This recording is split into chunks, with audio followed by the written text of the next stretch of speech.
Hello everybody, welcome back to a new video in the Practice With Me series, and after the last one on the technique of legato, today we're going to move on to the other fundamental technique for guitar playing, which is, of course, alternate picking. This is a good time as any to tell you about my book on alternate picking. If you truly want to master the technique and legato, you could do a lot worse than checking out these books. But with that out of the way, let's move on to today's exercise, which I designed for students so that they'd be able to practice their alternate picking and master alternate picking in what I consider to be the three main configurations of it. The way that you're going to be using it in actual playing, but without having to focus on the left hand. So you don't have to remember scales, you don't have to think about the arpeggios. It's all very, very simple for the left hand, and we're only focusing on the right hand. It's also a little bit of an endurance exercise because you'll have to go through the whole thing without interruptions, and so that really helps you focus the technique. The left hand pattern, let's get it out of the way, extremely simple. Basically, if we have 4 fingers, 1, 2, 3, 4, we're going to move them just in that order. 1, 2, 3, 4. But we're going to skip them or split them into 2 strings. So on the 6th string, we're going to play 1. On the 5th string, 2. And then on the 6th string, 3. And on the 5th string, 4.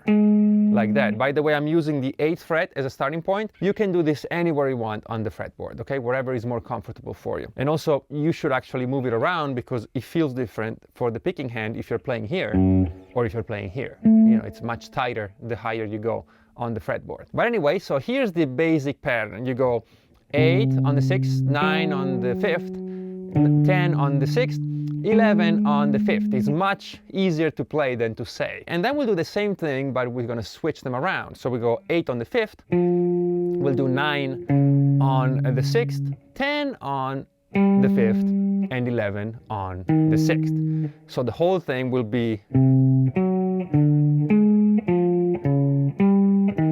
goes without saying that I start with a downstroke and then it's completely uninterrupted alternate picking. Okay, so that's the pattern, and of course we'll move it to all pair of strings, just like that. But it gets a bit more complicated because we're going to do it actually 3 times. The first time we'll play 3 times each note, like this. 1, 2, 3, and then 1, 2, 3.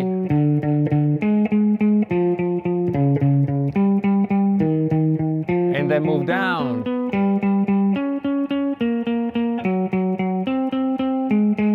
Okay, this is very common, a very common way of playing when you're using major, minor, diatonic scales in general, even harmonic and melodic minor. A lot of times you get 3 notes per string, sometimes 2, but very often it's 3 notes. So that would be the first time through. We're going to work our way down to the 1st string. And then we work our way back. 4, 5, and 6. Don't worry about any of this because you'll get a demonstration from close-up with tab, of course. And if you're on my Patreon, quick plug, you can download the entire workout on a PDF. So that's our first run through. We're going to play 3 times per note. The second time, we're going to approach what's maybe more common with pentatonic scales and other scales that have only 2 notes per string. And so what we're going to do now is play each note twice. We go 8, 8, 9, 9, 10, 11. That's one of the cycles. I repeat, of course, on all pairs of strings.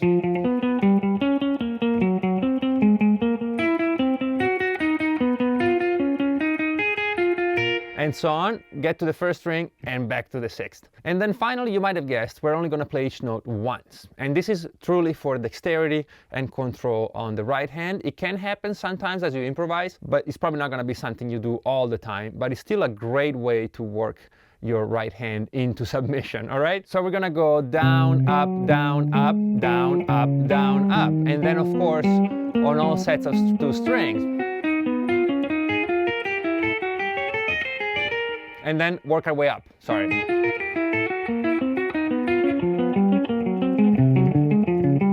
The ascent is just as important as the descent because you'll notice that your hand feels different as you move up instead of down. Also, this will really help you equalize all strings. Basically, you wouldn't want a technique on the 6th string that is completely different from your technique on the 1st. This is something I've always been a proponent of, and I've been sharing with you for years now on this channel. But it's something you really should work on if you haven't done so yet. And this really helps you. Just go slow and progress. I will say just one thing about the subdivisions. You can do this exercise in two ways. You can actually separate it into 3 different exercises, and you're more than welcome to do that. So you might get a tempo that goes tick, tick, tick, tick, right? And you play your triplet. But if you keep the same tempo and later you play the 2 notes, the 2 pickings per note, then you go a bit slow. Tick, tick, tick, tick, tick, right? And then if you play the other one, it will be tick, tick, tick. So it's pretty hard to get the same speed. So my suggestion, for when you start out at least, is to get a very fast tempo on the metronome and just play 1 note per tempo. Okay, something like this. Imagine the tempo is like tick, tick, tick, tick, tick, tick, tick, tick. You'll play like this. Tick, tick, tick, tick, tick, tick, tick, tick, tick, tick, tick, tick, tick. And then it doesn't matter if it's 3, 2, or 1. You're playing always at the same speed. That's what I'm going to do for the demonstration. And because the metronome is so fast, I'm not going to include it today in the workout, because otherwise, first of all, it's too fast and it's distracting. It will be like tick, tick, tick, tick, tick, tick, just driving you nuts. And the other thing is, if I put the blinking light on, it's just too much. You know, you won't even have time to perceive when it lights up, because it's just like that. So I suggest you just follow along by ear. I won't go very fast. As a matter of fact, you can take it as fast as you want. There's nothing wrong with playing this fast as long as it's perfect. But final advice, make sure you can play the whole thing with no mistakes before you go faster and faster, because this is a great exercise, but it's also a great way of getting sloppy if you let it go unchecked. All right? So without further ado, let's check it out.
Thank you so much for practicing with me. I hope you found this exercise fun and useful. If you did, maybe give it a like, maybe subscribe if you haven't done so yet. I know a lot of you watch these videos are not subscribed, and I understand completely, but unfortunately on YouTube it's still quite important. So if you could help me out, click that button. It really helps out, and hopefully we'll be able to reach more people and, who knows, maybe help them out improve their guitar playing. Thank you so much as always, and I'll see you on the next one.